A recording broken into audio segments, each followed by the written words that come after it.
Hello, everybody. This is episode 3 of the Fantasy Sports Wrap, and the season has actually begun. It has begun. Unfortunately for me, it's begun. Michael Potter. Deron Phillip.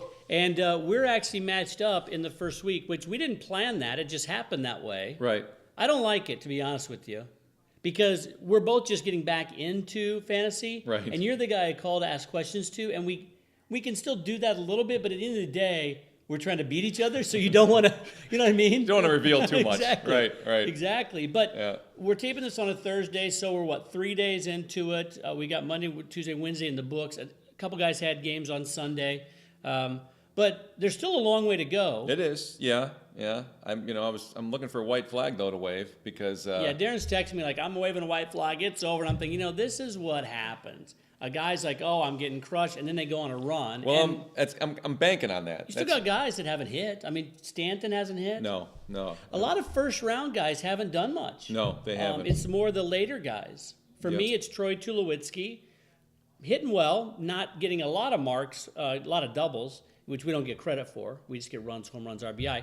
And then, of course, the guy who you said on our first episode you would never take him for personal reasons. He heard that bulletin board material. Yeah, and he is. Adrian Gonzalez. MLB history, no one's ever had 5 home runs by game 3. He's got 5 home runs in his first 3 ball games, just torching the ball in Dodger Stadium. Yep. But only 6 RBI. Yeah. So it could be worse. It could be a lot worse. He could have put up about 11 or 12 RBI yesterday, and then I would have really been in trouble. I'm down 9 RBIs right now, 9 runs, 3 homers. My average is just brutal. Yeah, your guys are not hitting the ball. They're not hitting. They're striking out. It's just it's been awful. And part of that strategy you had was to get some of those leadoff guys, those that would get on base, get driven in, but also would have a higher batting average, and they're just not. They're not doing it. Hitting. They're not doing it. So that's what makes me nervous because will they turn you get it on around? A streak. Yeah, those are guys who can get on a streak. I'm just hoping because I like you, you're my friend. I'm hoping your streak starts on Monday. I'm like Giancarlo Stanton, just don't do anything till Monday. Yeah, he struck out 3 times yesterday, and it makes you wonder a little bit. We'll see how the season goes on. I know it's only through 3 games. Yeah. But did getting beaned last year, did it affect him? Right. Maybe it did. Maybe it's causing a little bit of a hesitation where he's not. Hopefully that's not the case. I was kind of banking on 40 homers, 100 RBIs, but we'll see what happens. Yeah, I don't think it is because he had a pretty decent spring. Yeah. I think he did. But you were already having things happen, I pulled off a trade. Dale Shuff and I, Shuffville Slammers, and it's honestly, we're both, I'm up 9-1 on you. Dale's up 8-2. He had a monster first couple of days. Yeah, he had 6 home runs the first day. Yeah, when you look at teams in general, top to bottom, when I started looking at him, his team's really good. Yeah. Like top to bottom. Yeah. But, Dale put out a trading block that he needed he put Jose Abreu on there. I've been very open on this podcast and this videocast. I love Jose Abreu. My buddy, Jeff McKenzie, our Toronto Mounties, after the trade said, yeah, you said it. You said you wanted him. So I put a trade together. Initially, this is how it works, inner workings. Dale had put a trade on his trade block. So I knew Abreu was available. I wanted Abreu and or Hamilton. So I sent him an email and say, hey, what would it take for Abreu or Hamilton? Well, he doesn't respond in it wasn't even a full day, but I think he might have been sick or something. Yeah. I'm who I am, so I'm like, you know what? Screw it. I'm just going to put a trade out there. So I offered him Chris Davis, and I offered him Ryan Braun and Marlon Byrd. Now, for me, I didn't need that depth, but for Dale, he needed 3 guys for 1, and I offered him that for Jose Abreu. He accepted it. Went through the process. I think 4 people approved it. Nobody voted against it. So now I have Abreu on my team. But I was deep enough because I took all those hitters that I could trade 3 for 1. And, Ryan Braun is a little dinged up now. He did pinch hit last night and got on and scored a run. But I think he's going to be okay. Davis, though, has been horrible. I mean, he struck out 6 or 7 times. And Bird, he probably wasn't going to play much for me. Right. But for Dale, it helps lengthen out his lineup a little bit. And I personally think Ryan Braun is going to be very good this year. I don't know about Davis. That's why I was willing to trade him. But the upside of Davis, if he does start hitting, he's a guy who can rattle off 10 home runs in a couple weeks. Well, Braun has battled injuries last year, and again now he's hurt again. Now he's got the rib cage injury. So it's just I thought it was a great deal for you. Unfortunately, it was when you were lining yourself up for me. But I look at your lineup, and you got some. We talked about this. You made no bones about it. You want to go for the mashers in the draft, and you look at your lineup, and there's some guys that can, of course, Adrian Gonzalez is going crazy. That's kind of. Well, that's yeah. But he's the guy can do it. He can hit home runs. Upton had one last night. Tulo's definitely got the power. And then of course you picked up Abreu. Gaddis hasn't gotten going yet, and Jason Hayward's He's a nice. Been horrible at Gaddis. He's been bad. Hayward's been nice. Hayward's been good, and Victor Martinez, I think he still has yet to get going. But looking back on it and looking as the stats have been playing out for these first 3 days, I'm like, where did I take this guy? I start reviewing the draft. You start going back, and I probably would have done something a little bit differently, knowing now. But of course, this is still early on. But I might have reached for Altuve and Desmond in the second and third rounds. A lot of people said Altuve was going to go that high. I didn't like Altuve that high just because my theory is you go for the mashers because those guys can get you 3 categories on one swing of the bat. Right. Where Altuve can't. Right. He's going to get you steals, so I try to go later in those guys, but there's not a lot of steal guys. I understand why you do that, but I like the guy who on one swing of the bat can get you a run, a home run, and an RBI. Right. Or multiple RBIs if guys are on base. Problem with those guys, they strike out a lot. Justin Upton's been striking out a lot. Gaddis has been horrible striking out a lot. But I liked the trade for Dale, too, for Sheffield Slams, because I look at his lineup, and quite honestly, it gave him a little bit of depth, but really a couple things that have helped Dale along to this 8-2 lead over Tillman Pride right now is, look, we talked about it. Carlos Gonzalez was dropped as opposed to traded. Right. Probably not a great move, and Cargo is healthy, and he's 5 for 13 with 4 runs, 4 RBIs, a home run, hitting .385 this week. And Dale, hey, kudos to him. He was watching it. He saw that. He had a high waiver claim, and he grabbed him. I didn't look at it for about 3 or 4 days, so I didn't even know he was out there, but I would have claimed it too because I love Cargo, even though he is injury prone. Right. So that helped him out a lot. And then, he grabbed one other guy. He grabbed Alex Rios. And Alex Rios is 5 for 8 with a run, a homer, and 3 ribbies and a stolen base. Yeah. And he looks like he's fitting in very well in that Royals lineup. Yeah. So that was a great pickup for him as well. And then Pedroia's off to a very fast start, and Billy Hamilton. So it's a different type of lineup. Hanley Ramirez, a couple home runs already. Yeah. So he's got a couple He's guys. Getting production out of his guys, and his pitchers are very good too. So. Yep. He's put together a nice team. Yeah. So that trade made sense for him. If Braun is healthy and produces 25, 27 home runs and 90 RBI, 80 RBI, which I think he can even off the juice.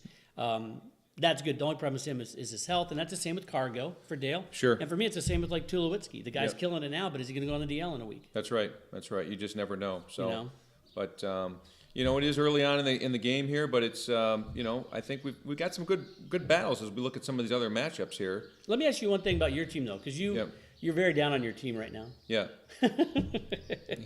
Which I love playing with Deron, because he gets such a up and down. Oh gosh, I hate to lose. You're back on the roller coaster. I hate it. You're calling. I love my team, and out there you're like, my team stinks. Yeah. So how do you fix it? I mean, do you just? I mean, you don't have you only have 3 pickups. I mean, in the years past, it'd be easy to fix. You just start grabbing guys. Well, you can't do that. But do you trade? Do you think you have trade value for somebody to try to go after a? I don't know. I don't know if I really do right now with the way these guys are performing, and I think that's maybe one of my main concerns is the fact that the transactions are limited, and even if I messed up in the draft, I could always work my way into contention, or kind of and with Esteeming off the table. I mean, I've had a couple pitchers just get absolutely smoked. I mean, Matt Latos was favorite pitcher. Was horrible. I mean, he lasted 1/3 of an inning and gave up like 7 runs. 1/3 or 2, yeah, he was horrible. His ERA was like 90 something, and that killed my ERA and WHIP. We had another guy that didn't pitch very well. Well, the Quintana, guy, right? Yes,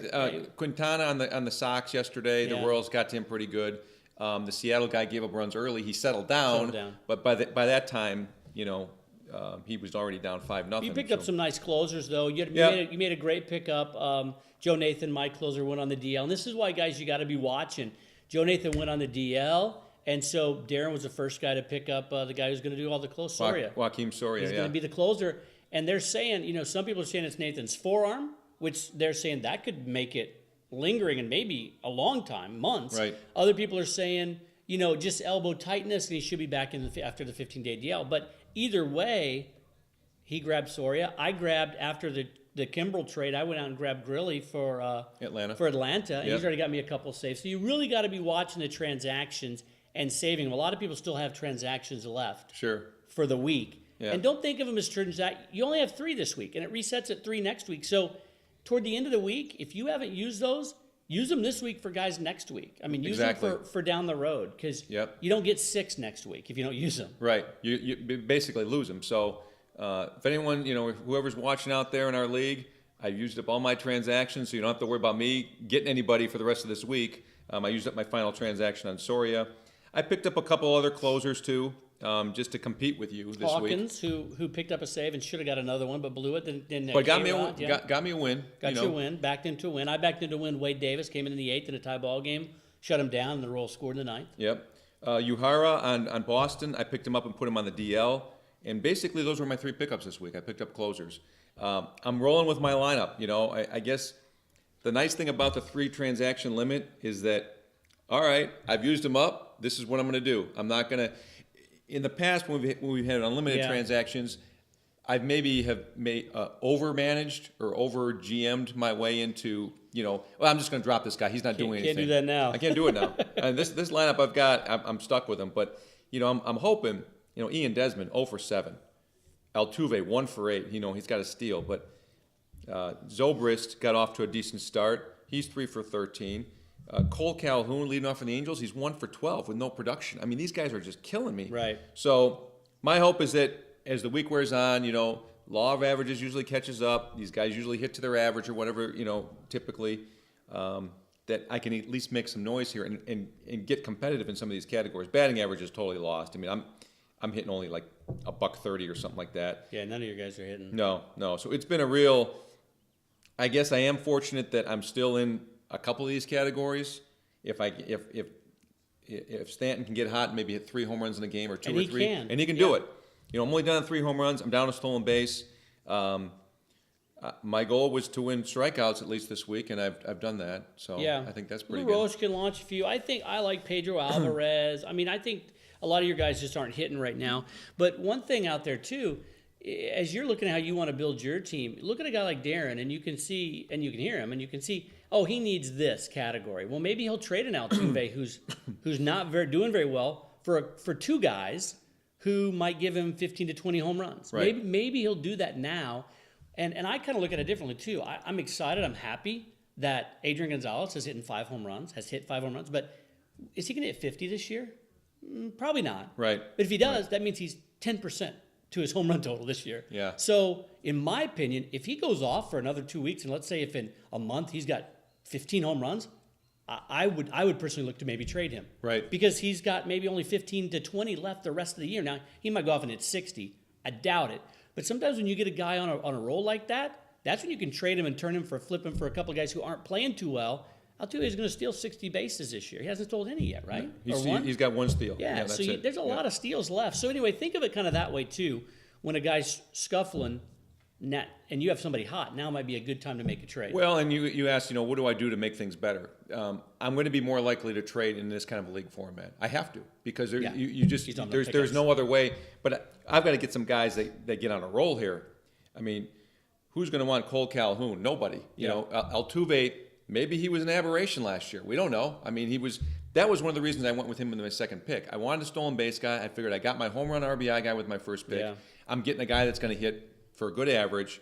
But again, the sample size is not real big with him because he's a relatively young player. So a lot of things to think about. Not off to the most stellar of starts, but like we talked about, there's 4 more days to go.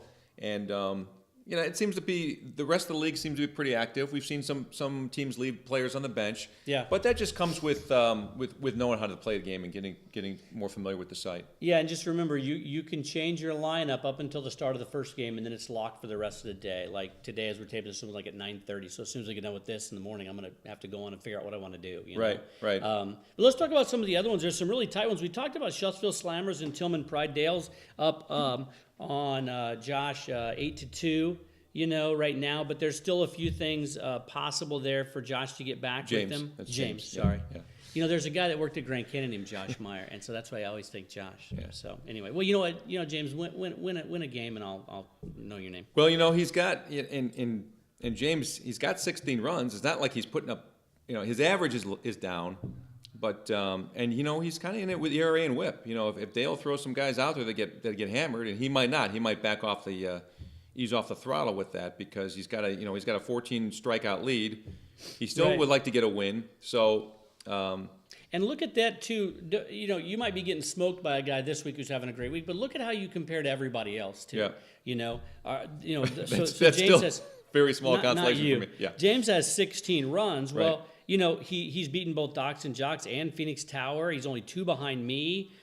He's basically got the most runs except for me and Team Britain, right? So he's okay. It's just you might just catch a guy. Adrian Gonzalez hit 5 home runs. What are you going to do? Well, you see it in fantasy football all the time. You play a matchup against a certain guy, and he has guys that just go off. Your guys don't do anything, and then that totally changes the next week. So look at Docs and Jocks and Phoenix Tower. That's a tight one, 4-3-3, and we have ties.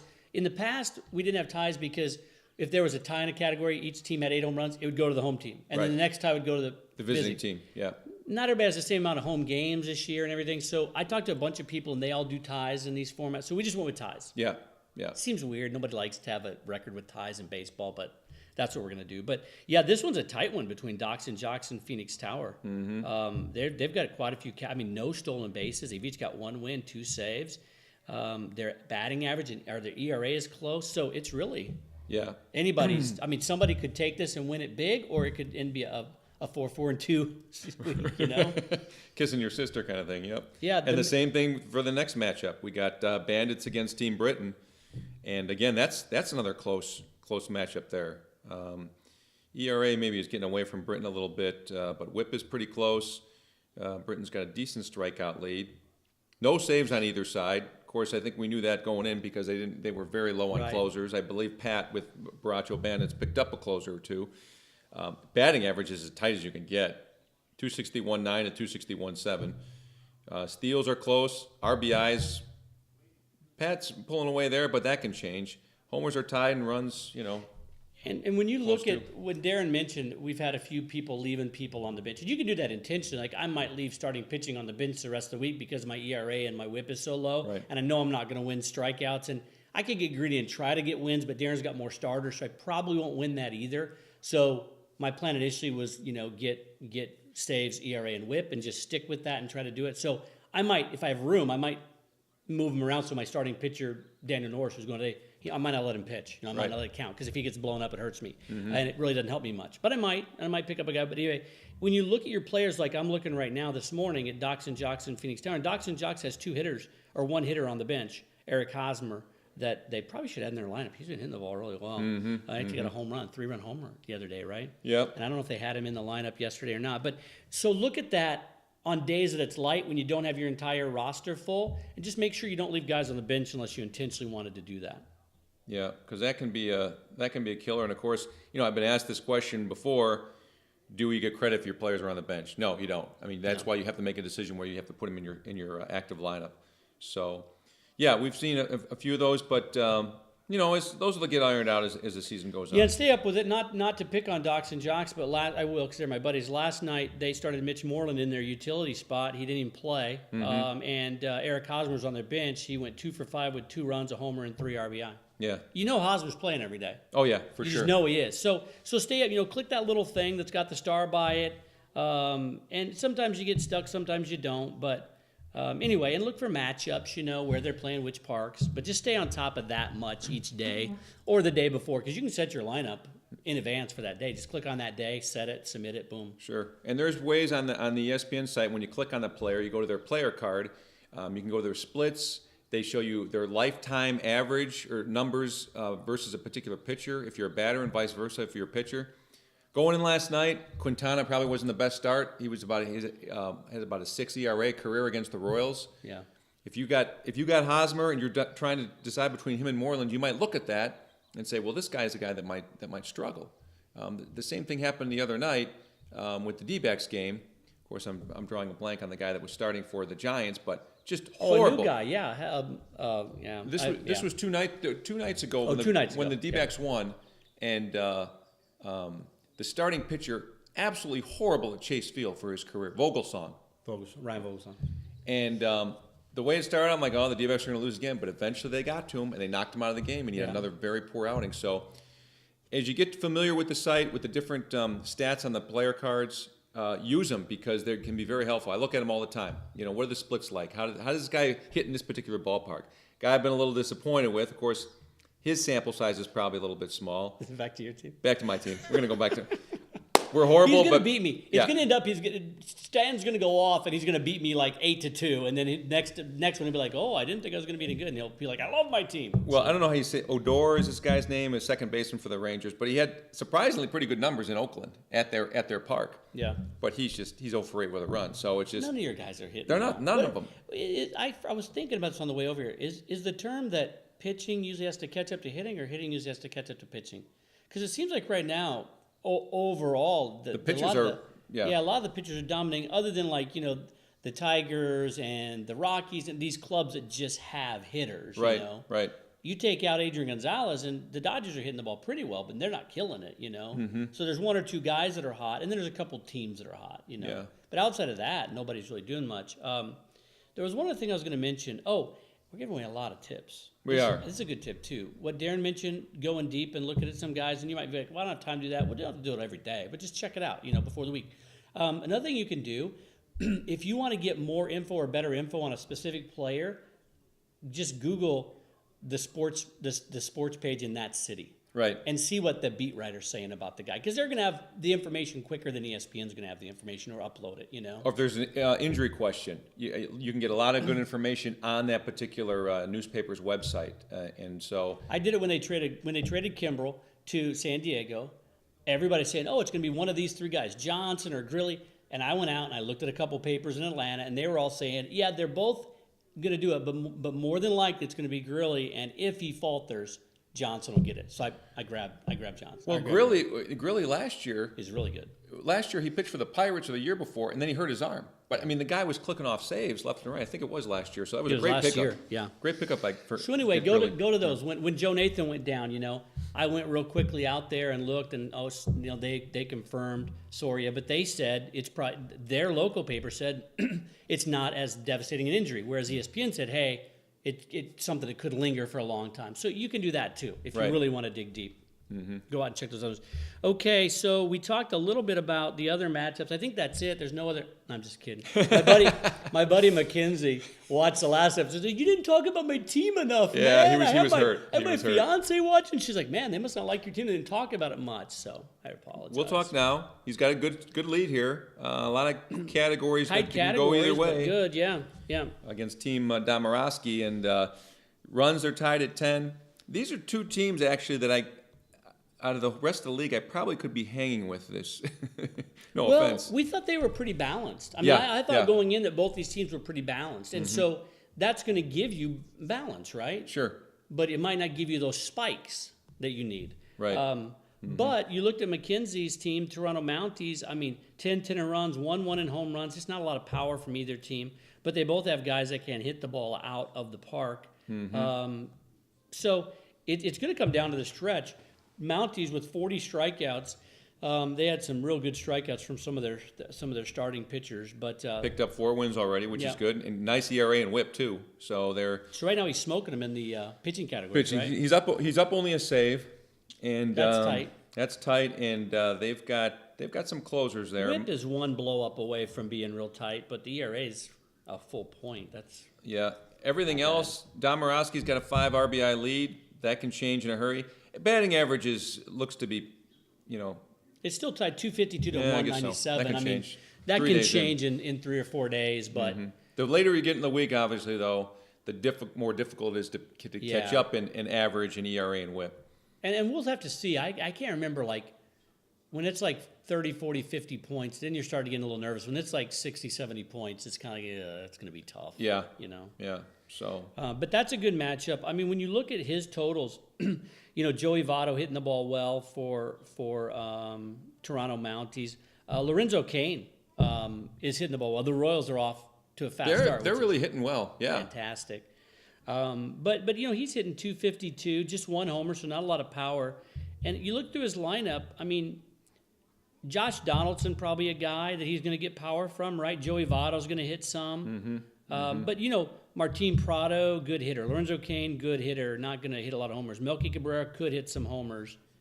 I mean, are there really any other big boppers on his team? Not a. Cano's not getting a lot of homers, but he's going to hit a high average, driving a lot of runs and score a lot of runs. Right. Yeah, he doesn't have the real. If you look at like your lineup, for instance, or back to my team, Stanton, someone who's known for hitting home runs.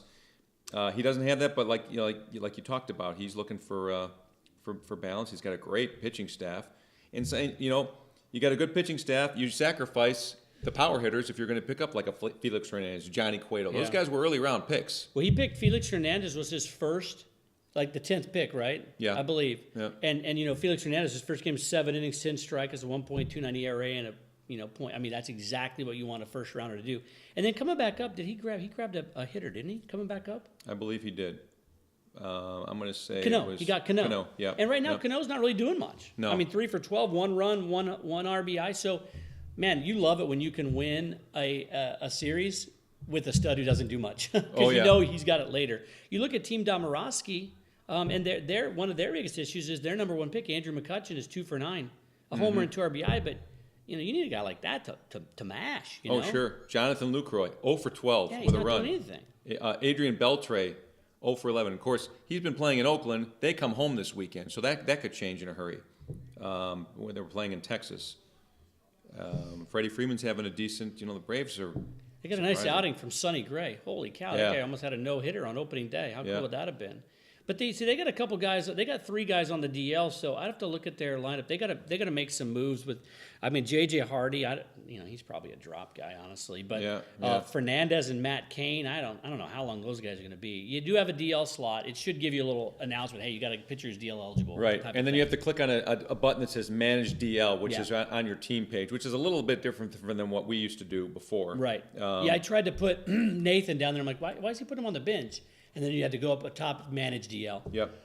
And that'll move them there. So, and if you have multiple DL guys, and you want to keep them, then one is going to have to take up a bench slot. So that's a decision that's a guy I was looking for. They got Sean Doolittle on the DL.